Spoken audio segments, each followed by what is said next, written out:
کہتے ہیں خالی دماغ شیطان کا گھر ہوتا ہے، اور یہ بالکل صحیح کہا جاتا ہے۔ ہمارے معاشرے میں یہ جو آئے روز واقعات رونما ہوتے ہیں، اور ایسے واقعات جس سے انسانیت بھی شرما جائے، ان سب واقعات کے پیچھے اگر آپ جائزہ لیں تو اکثر وہی لوگ ہوں گے جو بالکل ہی فارغ رہتے ہیں۔ ایک عام سی بات ہے، جب ہم زیادہ تر فارغ ہوں گے، آپ کے پاس کرنے کو کوئی کام نہ ہو، تو آپ کا دماغ الٹے سیدھے کام سوچے گا، کوئی نہ کوئی ایسا کام جس سے آپ کا ٹائم پاس اچھا ہو جائے۔ اور اس کے برعکس اگر آپ کام میں بزی رہتے ہیں، آپ کے پاس اتنا ٹائم ہی نہیں کہ آپ اپنے کام کے علاوہ کسی اور کام کے بارے میں سوچیں، تو آگے جا کے ہم آپ کو بتائیں گے کہ آپ خود کو کیسے مصروف رکھ سکیں گے۔ اس سے پہلے جو ہمارے چینل پہ نئے آئے ہیں، ان سب دوستوں سے گزارش ہے کہ وہ ہمارے چینل کو سبسکرائب کر لیں، ساتھ میں بیل آئیکن بھی دبا لیں تاکہ ہماری ہر ویڈیو کا نوٹیفیکیشن سب سے پہلے آپ کو ملے۔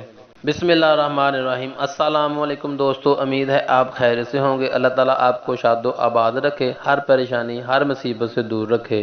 وقت کو دولت سے تعبیر کیا جاتا ہے۔ کسی نے کیا خوب کہا ہے کہ وقت کسی کا انتظار نہیں کرتا۔ زندگی پر کنٹرول حاصل کرنے کے لیے وقت کو قابو کرنا بہت ضروری ہے۔ وہ کہتے ہیں نا کہ خالی دماغ شیطان کا کارخانہ ہوتا ہے، اس لیے انسان کو مختلف سرگرمیوں میں مصروف رہنا چاہیے۔ اگرچہ دیگر لوگوں کی طرح ہماری خواتین بھی اکثر وقت کی کمی کی شکایت کرتی ہیں، لیکن بہت سی خواتین ایسی بھی ہیں کہ ان کے پاس وقت ہی وقت ہوتا ہے، اور وہ اس فراغت پر بوریت کا رونا روتی نظر آتی ہیں، اور خود کو مشغول رکھنے کے لیے فون پر مصروف رہ کے یا ٹی وی پر ڈرامے دیکھ کر وقت گزارتی ہیں۔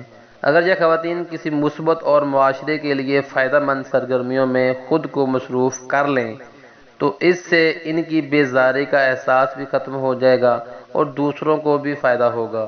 خود کو مصروف رکھنے اور سماج کے لیے سود مند بنانے کا ایک طریقہ یہ ہے کہ ایسی خواتین فلاحی اداروں سے بطور رضاکار وابستہ ہو جائیں، جہاں ایک طرف معاشرے میں مفاد پرست اور خود غرضی انتہا کو چھو رہی ہے، دوسری طرف ایسے افراد اور ادارے بھی موجود ہیں جو بے غرضی سے انسانیت کی خدمت کر رہے ہیں۔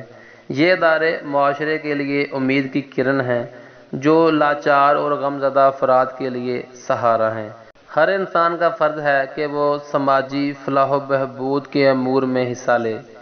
اس کو اپنی ذمہ داریوں کے ساتھ ساتھ سماجی ذمہ داریوں کو بھی سمجھنا چاہیے۔ انسانی خدمت کر کے جو دل کو اطمینان حاصل ہوتا ہے، اس کا کوئی نعم البدل نہیں۔ ویسے تو ہر ایک کو سماجی امور کی سرگرمیوں میں حصہ لینا چاہیے، خاص طور پر ایسی خواتین جنہیں کچھ وقت میسر ہے، انہیں اس مقصد کے لیے آگے آنا چاہیے۔ اس معاشرے میں روشنی دکھانے اور محبت پھیلانے کا کام کرنے والے بہت کم ہیں جو اندھیرے راستوں کو روشن کرتے ہیں۔ جو ادارے یہ کام سر انجام دے رہے ہیں، ہم ان کی مدد گھر بیٹھ کے بھی کر سکتے ہیں۔ فراغت اور بوریت کے مسئلے کا شکار گھریلو خواتین سماجی فلاح و بہبود کے کام کر کے خود کو سکون اور خوشی سے ہمکنار کر سکتی ہیں اور اپنی افادیت کا خوبصورت احساس پا سکتی ہیں۔ اس طرح وہ انسانیت کی خدمت کا فریضہ بھی انجام دے پائیں گی۔